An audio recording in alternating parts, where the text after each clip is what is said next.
ಬಾಂಧವರಿಗೆ ಪ್ರಗತಿ ಚಾನಲ್ಗೆ ಆತ್ಮೀಯವಾದಂಥ ಸ್ವಾಗತ. ಇಂದಿನ ತೊಗರೆಕಾಳಿನ ಅಂದಾಜು ಬೆಲೆಯನ್ನು ನೋಡ್ಕೊಂಬರೋಣ. ಒಂದು ಕ್ವಿಂಟಲ್ಗೆ ಎಷ್ಟು ಬೆಲೆಯನ್ನು ಹೊಂದಿದೆ ಅಂತ ನೋಡೋದಾದರೆ, ಇನ್ನೂ ಯಾರು ಹೊಸ ಚಾನಲ್ ನೋಡ್ತಾ ಇದ್ದರೆ ತಪ್ಪದೇ ಸಬ್ಸ್ಕ್ರೈಬ್ ಆಗಿ. ಈ ಬೆಲೆ ಬಂದು ತೊಗರೆ ಯಾವ ರೀತಿ ಇರುತ್ತದೆ ಅದರ ಮೇಲೆ ರೇಟು ಡಿಪೆಂಡ್ಸ್ ಆಗುತ್ತದೆ. ತೊಗರೆಕಾಳು ಯಾವ ರೀತಿ ಇರುತ್ತದೆ, ಉತ್ತಮ ಕ್ವಾಲಿಟಿಯಲ್ಲಿದ್ದರೆ ರೇಟ್ ಒಂದು ಸ್ವಲ್ಪ ಹೈ ಆಗ್ಬೋದು, ಲೋ ಕ್ವಾಲಿಟಿ ಇದ್ದರೆ ರೇಟು ಕಡಿಮೆ ಆಗ್ಬೋದು. ಇಂದು ವಿಜಯಪುರದಲ್ಲಿ ಒಂದು ಕ್ವಿಂಟಲ್ಗೆ 6,000ದಿಂದ 7,300 ರೂಪಾಯಿ, 6,000ದಿಂದ 7,300 ರೂಪಾಯಿವರೆಗೆ ಒಂದು ಕ್ವಿಂಟಲ್ಗೆ ವಿಜಯಪುರದಲ್ಲಿ ಅಂದಾಜು ಬೆಲೆಯನ್ನು ಹೊಂದಿದೆ.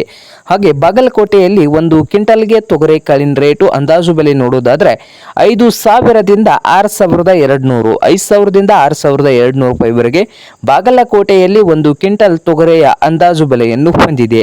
ಹಾಗೆ ಹುಬ್ಬಳ್ಳಿಯಲ್ಲಿ ನೋಡೋದಾದರೆ ಒಂದು ಕ್ವಿಂಟಲ್ಗೆ ತೊಗರಿ ರೇಟ್ ಬಂದು 4,000ದಿಂದ 5,700, 4,000ದಿಂದ 5,700 ರೂಪಾಯಿವರೆಗೆ ಒಂದು ಕ್ವಿಂಟಲ್ಗೆ ತೊಗರೆಯ ಬೆಲೆಯು ಹೊಂದಿದೆ.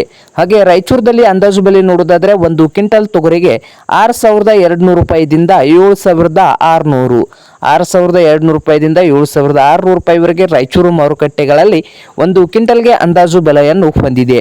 ಹಾಗೆ ಸೊಲ್ಲಾಪುರದಲ್ಲಿ ನೋಡೋದಾದರೆ 7,000ದಿಂದ 7,200 ರೂಪಾಯಿವರೆಗೆ ಒಂದು ಕ್ವಿಂಟಲ್ ತೊಗರೆಯ ಕಾಳಿನ ಅಂದಾಜು ಬೆಲೆಯನ್ನು ಹೊಂದಿದೆ. ಹಾಗೆ ಇನ್ನೊಂದು ಮಾರುಕಟ್ಟೆ ಬಂದು ಕಲಬುರಗಿಯಲ್ಲಿ 6,000 ರೂಪಾಯಿದಿಂದ 7,700, 6,000 ರೂಪಾಯಿದಿಂದ 7,700 ರೂಪಾಯಿವರೆಗೆ ಒಂದು ಕ್ವಿಂಟಲ್ ತೊಗರೆ ಕಾಳಿನ ಅಂದಾಜು ಬೆಲೆಯನ್ನು ಹೊಂದಿದೆ.